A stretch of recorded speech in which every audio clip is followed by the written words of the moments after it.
Get to your top stories. New this morning, we are working to learn more about a big police presence in Minneapolis. This was just after midnight. So this took place on the 1300 block of Nicollet Avenue. Officers called out to the area for a report of a shooting. Very chaotic scene, with some people even pushing through the crime scene tape to argue with police. More than 20 Minneapolis police squads ended up responding. Metro Transit police, along with the Hennepin County Sheriff's deputies, on the scene as well. According to Metro Transit, routes on Nicollet Avenue could be impacted, so you'll want to check out Metro Transit before you leave. We have reached out to police. We will update you as soon as we learn more. Yvette Hoffman is continuing her recovery out of the hospital this morning. She, of course, is the wife of State Senator John Hoffman. Both were shot last weekend when a man impersonating a police officer approached them in their home.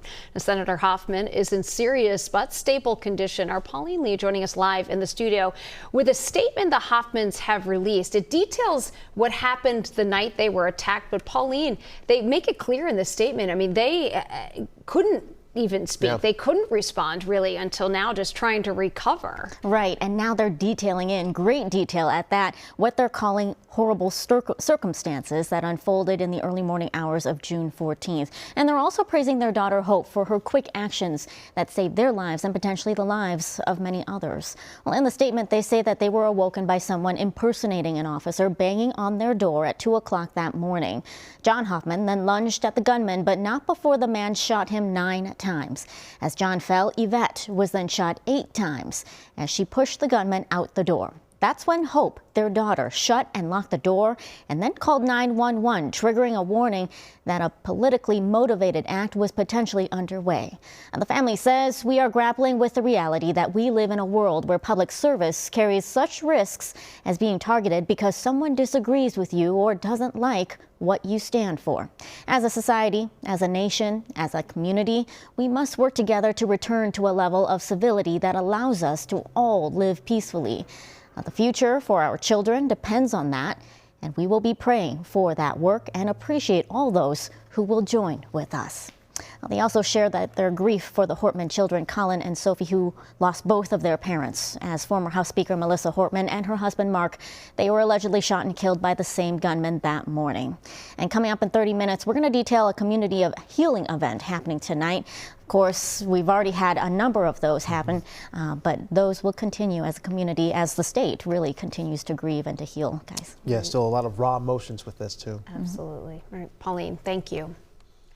Now we take a live look in Tel Aviv. This is where it is the afternoon there. This says the missile strikes continue between Israel and Iran. President Trump says he is giving Iran 2 weeks to reach an agreement to dismantle its nuclear program, or the U.S. may join Israel in the attacks. White House says he has approved a missile strike plan last night. Trump says that without an agreement, bombing the country's nuclear production sites would be necessary to stop Iran from producing weapons quickly. Now, back here at home, some Minnesotans are pushing back on the plans for the U.S. to join the fray overseas. No war with Iran! No war with Iran! No war with Iran! No war with Iran! No war with Iran! No war with Iran! Protesters with Minnesota's Free Palestine Coalition are calling for the U.S. to end support for Israel. They're calling on the state's congressional delegation to oppose the war and stop providing weapons to Israeli forces. And uncertainty in the Middle East is certainly weighing heavily on the minds of many. There are some Minnesotans worried about their families in Iran. Aaron Hazantada spoke with them about what's happening and their concerns. So I was thinking here. Katayun Amjadi grew up in Tehran, a place close to her heart where her extended family still lives. They're in Tehran, and I haven't been able to talk to them the past 24 hours. They're older. They don't have the means to get out. For my aunt, it took over 12 hours to just go from Tehran to the northern coast. Ghazaleh Dadris also grew up in Iran and still has family there. It's truly scary. Nobody wants war.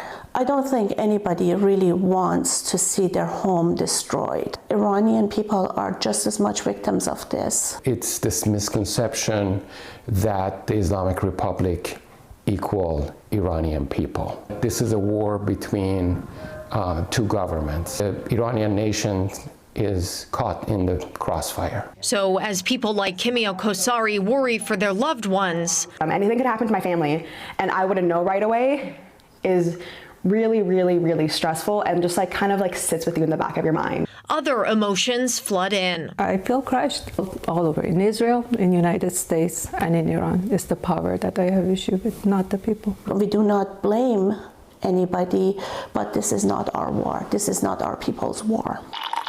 For now, there are hopes for the future. I would love to see a day that Iranians can have the right to decide for themselves. Whatever the Iranian people want and how they want to live their lives freely, I think we should listen to them. I hope for Iranians to have freedom. And uncertainty about what comes next. We want a democratically elected government that follow the aspirations of Iranian people. But how is that going to be achieved? Nobody knows. Erin Hassanzadeh, WCCO News. A Minnesotan who had been through a cycling trip through Iran is now safe this morning in Azerbaijan. It feels like a massive relief. Have never felt so relieved in my entire life. That's Ian Anderson. He had been trying to bike across 7 continents. He says the people of Iran were very welcoming, but after the Israeli strikes began, things shifted because of U.S. ties to Israel. His Iranian guide told him to tell no one that he was an American. Now, Anderson's parents live in Wyzetta, and they told us that someone watching their son's social media feeds helped him secure a visa and passage into Azerbaijan. President Trump's border czar says immigration enforcement is now focused on so-called sanctuary cities. That's where the problem is. They knowingly release public safety threats, illegal aliens to the community every day. So that's why we're sending more resources to sanctuary cities. Both St. Paul and Minneapolis are considered sanctuary cities. That means they do not enforce federal immigration laws or ask about a person's immigration status unless it's part of another crime. Well, that caused controversy a few weeks back when MPD, Minneapolis police, helped provide crowd control for this federal raid involving ICE agents. Federal officials later said it was a drug and human trafficking bust, not an immigration enforcement.